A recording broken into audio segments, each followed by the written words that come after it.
It began with the kind of shock that freezes a man's heartbeat in the middle of an ordinary morning. Elijah Turner had just stepped out of his small barbershop in Southside Atlanta when he saw it, folded neatly on the bench outside his door, wrapped in a transparent plastic bag as if protected by invisible hands, was the coat. Not just any coat. The same deep brown, heavy wool winter coat he gave away 30 years ago, the night he thought he was saving a stranger's life without expecting anything in return. The exact same tear on the right sleeve, the same missing top button, the same faded burgundy lining with his initials, E.T., hand-stitched by his mother before she passed. Elijah felt the world tilt as he reached for it. His hands trembled because that coat should have been gone forever. He had given it to a man who disappeared into the night and never came back. Elijah lifted the coat, inhaling that faint scent of old cedar and cold wind, and suddenly he was 23 again, standing on a freezing December street with pockets as empty as his stomach. Back then he barely had anything. No money, no support, just dreams and his mother's coat keeping him warm. And yet, when he saw a man shivering under a dim streetlight, dressed in thin clothes and hugging himself against the winter storm, Elijah didn't think twice. "Here," he had said, pulling the coat off his back. The man, almost collapsing from shock or pain, took it with shaking hands, whispered something Elijah never fully understood. "You won't lose this gift. It'll find you again," and limped into the darkness. Elijah never saw him again, and life moved on, burying that moment under decades of responsibility, loss, and survival. Now, 30 years later, that same coat sat on his bench like it had merely stepped out to buy bread and come home. Elijah turned it over, examining every detail when he noticed something new, a folded letter tucked inside the inner pocket. His name written on the front. He froze. No one alive should know that story. Not even his daughter. Not even his closest friend, Marcus, who drew near as soon as he saw Elijah standing motionless. "Yo, Eli," Marcus said, frowning. "You good? You look like you seen a ghost." Elijah swallowed hard. He whispered, "Maybe I have." He didn't open the letter yet. Not outside. Not where the air felt too thin to breathe. Instead, he locked up the shop early, went upstairs to his small apartment, placed the coat on the kitchen table, and sat down like a man about to open a message from the dead. The letter was written in shaky handwriting, the ink smudged at places. "Elijah Turner, if you're reading this, then the promise I made is finally complete. The coat belongs to you again, and now so does the truth." Elijah blinked, heart pounding in his ears. 30 years ago, you saved me without knowing who I was. That night I wasn't just a homeless man. I was a father running for my life, carrying the weight of a secret that was supposed to get me killed. I wasn't supposed to survive that winter, but I did because of your coat, your kindness, your warmth. Elijah felt a chill crawl up his spine. He read on. "I spent the next 3 decades trying to repay you, even when you didn't know. I watched over you from a distance, protected you when I could, helped you when you had no idea someone was helping. The coat has come back to you with everything you need to know about who I was and who's coming for you now."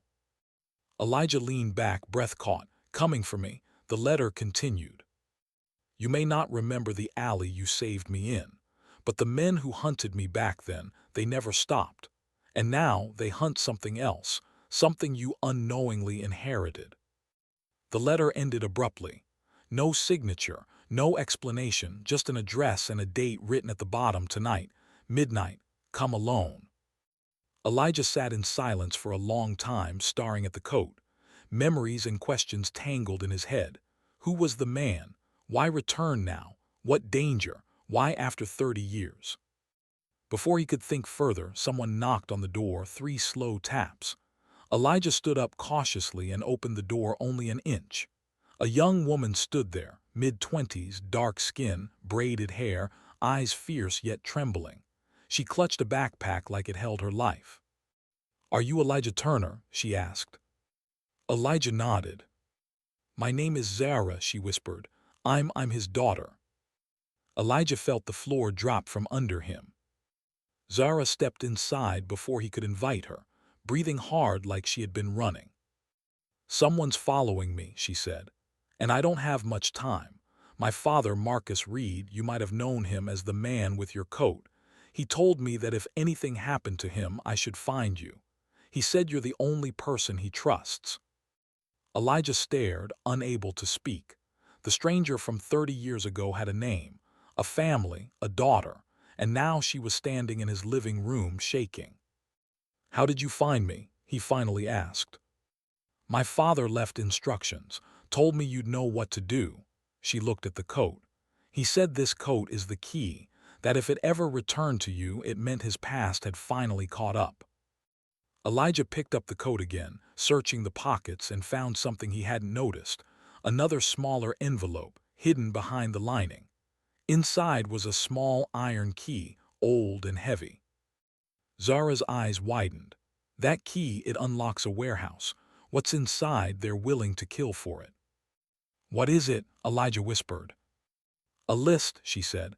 "Names, evidence, people who were part of something huge, something dangerous. My father, he stole it 30 years ago to expose them. That's why they hunted him. That's why they're after me now. And he said only you can finish what he started."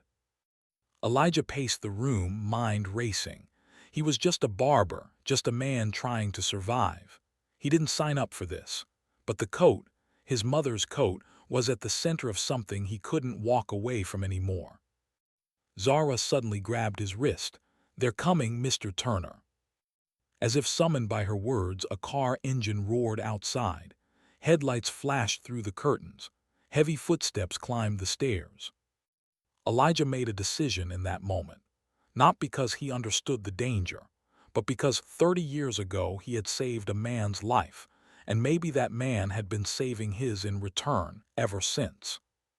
He stuffed the key in his pocket, grabbed the coat, and whispered, "We have to go, now." They slipped out the back exit just as the front door shook with a violent slam. Voices cursed inside his apartment. Elijah hurried down the fire escape with Zara close behind. They disappeared into the alley, blending with the shadows of the night. They made their way through old streets, past forgotten corners of the city, until they reached a warehouse district. The key burned like fire in Elijah's pocket. Zara led him to a rusted metal door. Elijah inserted the key, turned it, and the lock clicked with a heavy, echoing sound. Inside was complete darkness. Then the lights flicked on automatically. Rows of boxes, files, photographs, maps, faces pinned with strings, evidence collected over 30 years. It was a secret archive of everything Marcus had risked his life to protect. At the center of the room was a metal table with a single black folder on it. Elijah opened it. His blood ran cold. Inside were pictures of himself, his shop, his daughter, every part of his life monitored, protected maybe, but also exposed. Marcus hadn't just watched him, he had shielded him from the shadows. Zara whispered, "They want this room burned. They want the truth erased." Suddenly footsteps echoed outside. Elijah grabbed the coat and pulled Zara behind a stack of crates. The door burst open. Men in black rushed in, armed and searching. Elijah's heart pounded. He wasn't a fighter, but he wasn't about to let Zara die, not when her father had protected him for decades. He looked at the coat, his mother's gift, his past, and now his shield in this madness. A plan formed, risky, maybe impossible, but he whispered it to Zara anyway. They moved in silence, precise, careful, one step at a time. And what happened next changed everything. How Elijah saw the man he saved, how he saw himself, how he understood the last 30 years of his life.